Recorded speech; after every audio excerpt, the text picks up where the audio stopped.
One of the apartments I lived in during college was right next to a cemetery. Like, you literally walked out the front door and there it was.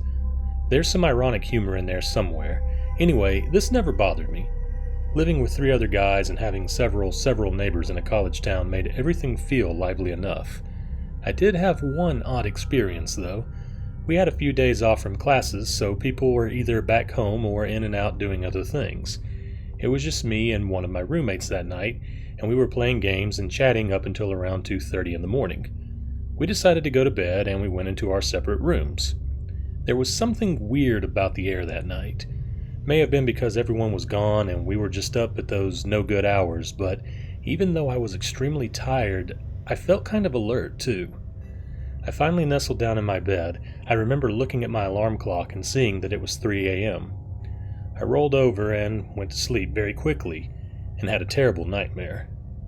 I was in some clear ball like glass, completely paralyzed, couldn't move, floating in a huge void with creepy dark clouds all around. 2 gigantic figures like hooded wraiths were, for lack of better phrasing, playing volleyball with me, tossing me back and forth between them.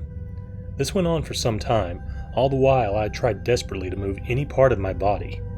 Nothing having worked, as cheesy as it sounds, I started to pray, and after a few seconds the wraiths reeled back away from me and the dream ended. I had that post-nightmare moment of looking around and trying to ground myself. I looked at my clock to see that it said 3:15. Only 15 minutes had passed. I'm not a sleep scientist, but I always thought that a sleep cycle takes about an hour and a half, and REM sleep, where you have your most vivid dreams, comes later in that cycle. Maybe there's a reason one can have those kind of dreams during a short nap, but it still messed with me and had me on edge for a couple of days after. I looked at the cemetery different for a few days too. Maybe some restless souls were having a bit of fun with me, or maybe I was victim of something darker.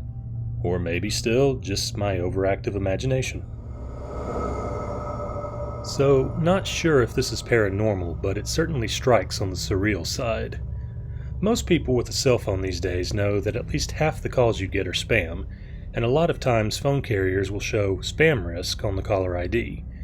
That said, it doesn't always catch them, and so lots of people will not answer a number they don't recognize. However, if the number looks familiar to me, area code or next 3 digits, I may pick it up, just in case. I answered such a number recently, said, "This is my name," and couldn't make out at all what the person on the other side was trying to say. It sounded like a much older man with a feeble voice asking for someone who was not me. I simply said, "I think you got the wrong number," and hung up. They called back again, I let it go, and they left a voicemail. I didn't listen to the voicemail immediately. They called back yet again. I was about to block the number, but I let it ring out and figured I would listen to the voicemail to see what they wanted at least. When I went to listen, it sounded, and I'm reaching here, like the man was saying, "Timothy, call your grandmother." I didn't get it at first, so I pushed the button to replay the message. I kept playing it over and over, trying to parse out what he was saying, and I noticed it got a little slower, a little deeper, and more distorted each time I replayed it. "Timothy, call your grandmother. Timothy, call your grandmother." I was listening on speaker, and a buddy in the room was overhearing it and said, "Dude, you've got to stop, that's effing creepy." So I deleted it and let it go, just for them to call back again. I answered, couldn't make out what they were saying, and told them they had the wrong number. They asked which number it was, so I said it back to them, and they hung up. I went in to look at the call log so I could block the number, only to find that he had actually called me from 2 separate numbers, the same 9 out of 10 digits, but the very last digit only being 1 number off. I just set my phone down and tried to forget. A couple of days later, they called twice. I answered the second time, and after once more saying, "I think you've got the wrong number, this is my number," he hung up, and I haven't heard since. I hope he finally got his message to whomever he was trying to reach, but that was a weird experience all the way around. One time when I was a kid, we went on vacation and stayed in a decent hotel. We got checked in and started to take our luggage upstairs. We were on the 3rd floor. Everyone at the hotel seemed super friendly, almost to the point that Even as a kid, it seemed like they were maybe faking it a little. Not like trying to cover anything up, but going above and beyond with the customer service voice. Yes, sir. Yes, ma'am. Right away. Kind of stuff. After dropping our things off in the room, we went to dinner and drove around town, taking in the sights, pointing out things we'd want to do the next day. We came back a little after 9 p.m. and headed up to our room, which was almost all the way down the hall from the elevators. I was behind my parents, and as I went along, I thought I felt someone behind me, to turn and see no one there. I caught back up with my parents, not wanting to say anything as maybe it had just been my imagination. We went to sleep, woke up the next day, and went about town making our rounds. We came back to the hotel to recharge before dinner, and again, as we were walking the hall toward our room, I got the feeling someone was there. I stopped and looked around this time, making sure something wasn't just out of view. I was in the middle of a cluster of rooms, 317, 318, 319, and 320. Nobody was there, none of the doors were cracked, but I couldn't shake the feeling of someone else there. I asked my parents if someone walked past us. They said they didn't see anyone. We continued to our room, then on the way back out for dinner, when we got to that same cluster of rooms, the lights above us began to flicker. We all stopped and looked around. It seemed as though just a couple of lights right there were the ones affected, but they all became stable again soon after we stopped. We came back later and didn't feel or see anything out of the ordinary on our trip to our room. Maybe everything's okay, I thought to myself. As it got later, I got thirsty and wanted to go grab a drink from downstairs, so my parents gave me a couple of dollars and off I went. I was at an age where I was old and bold enough to be away from my folks a little at a time, so I wasn't typically afraid to go off by myself. I strutted out into the hall, got about halfway toward the elevator, and everything seemed to go really quiet. You can typically hear muffled conversations through the walls, street noise outside, but there was nothing. I didn't really break stride, just slowed down a little bit as I noticed I could pretty much only hear my footsteps and breathing. I got to the same cluster of rooms again, and the lights there started to flicker, much more severely than they had before.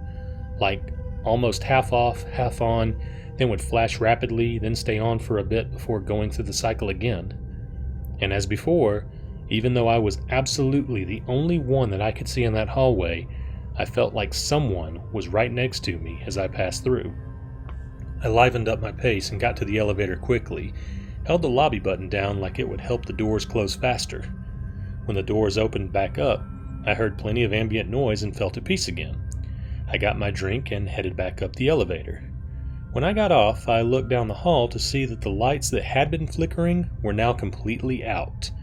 I could see the lights beyond, but that one section was shrouded in darkness. Given everything else, I went on high alert, knowing that I needed to go past that to get to my parents. I walked very slowly at first, noticed that, once again, I could only hear my light, deliberate footsteps and soft, spotty breathing. Closer, closer, until I was almost upon the darkness. I gulped down my fear and walked very purposefully through the unlit section of hallway. I tried to keep my eyes forward, but the presence of another was undeniable this time, and I looked to my left to see that the door to room 317 was open, just enough for someone to stick their face through, but I saw no one, and it was pitch black inside. I stood for a second and tried to see if somebody was in fact there, almost was about to ask. Then the door slammed shut. I bolted to our room and started rapping on the door. Dad opened it, a little miffed that I was being that loud, but I explained everything to them and they understood. They calmed me down and said it was probably just someone going into their room and not realizing the door was still open, so they shut it quickly or something like that. I did feel better and we went to bed. Then we got up to check out the next morning. We got on the elevator with one of the hotel staff, who asked if we'd enjoyed our stay and everything. We told them yes, but loosely mentioned about the flickering lights near room 317. He looked at us and went a little pale. We changed those lights just a couple of days ago. Had a lot of complaints. That can't be good. My dad, who had done some electrician work earlier in life, said it may be a wiring issue. The staff guy was quiet for a second, then simply said, "You know, we're keeping this on the down low because it shouldn't be a problem, But someone died in there about a week ago. Had a couple in 319 get moved to another room because they kept hearing weird noises and felt like they were being watched. I'm not superstitious, but I also know what I know. The doors then opened to the lobby. He gave us a smile and said, "You folks enjoy the rest of your day. Be safe."